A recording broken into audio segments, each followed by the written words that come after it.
Hey YouTube, you're watching Proof Weight Loss Surgery Works, and I am your Friday vlogger, Leanna. Oh, okay. So, this week's topic is, where is my husband's bacon and eggs? Huh? How do you deal with having different food likes, dislikes, needs, quality or quantity? You eat versus those you love, live with, eat with, socialize with, share your strategies, experiences, and how you make it work. Okay, so the first part, how do you deal with having different food likes, dislikes, needs, quantity versus, so first, I'm very lucky in the sense that it's just my husband and I, so pretty much, I want to say okay, well, let's start out with prior to weight loss surgery. There was very little to like zero actual cooking going on. I think we bought groceries maybe once a month, once every other month. And we ate out. We ate out pretty much every day. Every weekend we bought pizza and survived off pizza for the weekend. And we ate out all the time. I mean, lived off of Jack in the Box, Carl's Jr., just fast food. And restaurant food. We ate at tons of restaurants all the time. So there was very little cooking going on at home. If it was like Hamburger Helper or some really fattening recipe. So when I had weight loss surgery, it was, I had to learn to cook. And so I cook for myself. So when I had surgery, I'm 3 years post-op, I pretty much told my husband I need the first year for me.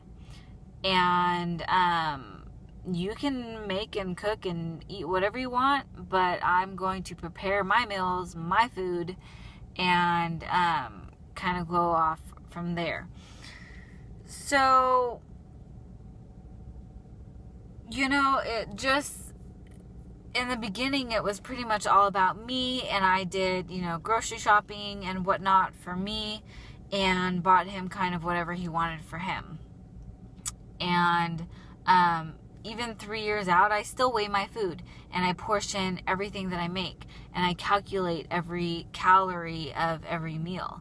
So, it's still very hard for me to cook more for more than just one person, because when I cook, I measure everything out. So there's a lot of times where I will make two of the exact same meal because I want to know exactly how many calories are in it, rather than like make one big meal and split it into portions or whatever. There's a lot of times where I still will make actually separate meals of the same exact thing. I do a lot of crock pot recipes where, I make it on Sunday and I separate containers, and I have that for me for the week, and also for my husband if he wants that. I'm also very fortunate that, my husband will eat whatever I make. So, it just makes things a lot easier. He's not very picky, and he also will cook for himself. So that's kind of something we just have kind of come to terms with, I guess. He kind of makes his own thing, I do my own thing. We still eat dinner together, but usually it's his thing and my thing. Last night we had a Trader Joe's Kung Pao chicken, and I cooked it, and I just portioned out my serving, and then the rest was for him. So yeah, I guess that's kind of, I don't really cook for him. Now, socializing is a little bit different. I have been pretty private with my surgery. I don't just come out and tell everybody. Not everybody knows. Certain close coworkers know I had weight loss surgery. My boss, knows I had weight loss surgery. And so, different scenarios. Example, at our, we have a monthly meeting. And so I always just try to make sure I get my food first. And I'm usually still eating my food by the time we start our meeting. So, a reason why I told my boss is, that way he knows the reason as to why I'm still eating during the middle of the meeting. Same thing happened a couple months ago. We had a, new computer work training thing. And the food just did not want to go down if my life depended on it. So, I asked my boss, is it okay if I continue to eat while we, move on? Because they're only giving you like a 20-minute break to eat. And, I need at least 45 minutes. I pick and choose kind of who I tell and kind of go with that. Or I pick foods that I know will go down a lot easier. Or I just simply tell people I'm a slow eater.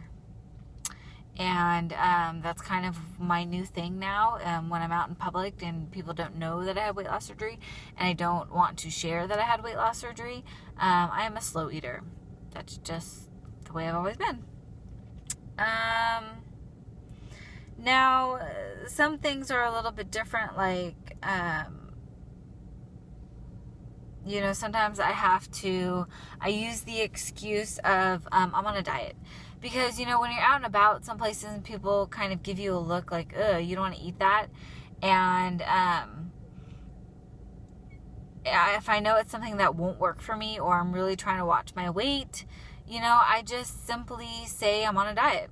And no, I don't want cookies, cupcakes, bread, pasta, and so, that I found kind of comes, people, okay, they get it. You try to explain you had weight loss surgery, that's a whole nother, ballpark. So I usually will just say, oh, I'm on a diet. I don't want to eat that. So, I guess that's kind of one of my little strategies, of how I kind of make it work. So, it's just, you live, you learn, I guess. There's still some times where, I'm 3 years out and I get into a situation where I'm eating with people that are new to me and, don't know my situation, and I end up trying to eat too fast and, have to go to the restroom. So, you just kind of learn what your body will do. I also, I'm not too tight. So food usually isn't an issue for me. Unless I'm in a situation where I'm a little bit stressed or tensed or whatnot, then things don't seem to go down as well. I don't know, it could be different with the lap band, because the lap band things take a while to go down. I'm not exactly sure. With other surgeries, if it's hard for things to go down, I have to take a bite and put down my fork. I physically, I think before I take another bite, always. So little things I do like that help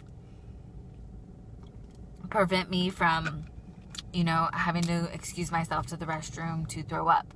So, I just take a lot of different cautions when I eat, and that's also why I eat very slowly. It's funny because sometimes I think that people think I eat a ton of food because, they've already finished their food and I'm still eating, and, you kind of will look at my plate and I'm still kind of grazing, so I think people think that, 45 minutes later, I'm still eating, and they're just kind of like, oh wow, she's eating a lot, just kind of weird sometimes, I know. Anyways, I've learned in the long run not to be, I guess you could say, ashamed of it. It's not the norm. I don't eat normally. It takes me a minute. And so I've come to terms with that. And I've also put myself in, certain situations. I don't just sit there and eat. It's very difficult for me to just sit down and eat because it takes me forever. So I usually will eat and watch TV, eat and do something else, eat and finish working, because it takes me so long to eat. So when I have to sit down in a situation and just eat, it can be quite uncomfortable for me. So anyways, I know all this, and so I kind of just put it into my everyday life and try to avoid certain situations, and I think it just kind of comes with time and what works best for you. So I'm already 11 minutes, and I will talk to you guys next week.